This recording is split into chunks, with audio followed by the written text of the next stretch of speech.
اور خدا کے لیے سب سے سیریس جو ہے نا وہ انسان ہے. دیکھیں یہ پوری کائنات انسان کے لیے. قرآن میں ہے سورہ ہود میں کہ اللہ تعالیٰ نے یہ سب کچھ زمین و آسمان اس لیے پیدا کیا کہ تمہیں آزمائے. یہ ساری کائنات کا مقصد انسان کو آزمانا تھا.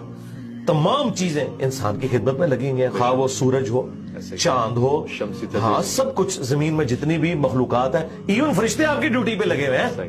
فرشتے آپ کی ڈیوٹیاں پوری کر رہے ہیں. یعنی اس کائنات میں سب سے سیریس کریشن کوئی اللہ کی ہے نا تو انسان ہے. اور انسان نے سب سے زیادہ نان سیریس لیا ہوا ہے اللہ تبارک و تعالیٰ کو. یعنی اللہ کو ہماری کوئی حاجت نہیں ہے, لیکن یہ یاد رکھیے گا جس نے خدا کو سیریس نہ لیا وہ مارا گیا. اور اس پہ ایک اور جملہ میرا, جس شخص نے دنیا اللہ کی مرضی کی گزاری, آخرت وہ اپنی مرضی کی گزارے گا. اللہ ہاں, جو وہ چاہے گا وہ اسے ملے گا. اور جس نے دنیا اپنی مرضی کی گزاری, آخرت وہ پھر آخرت اللہ کی مرضی کی گزارے گا. پھر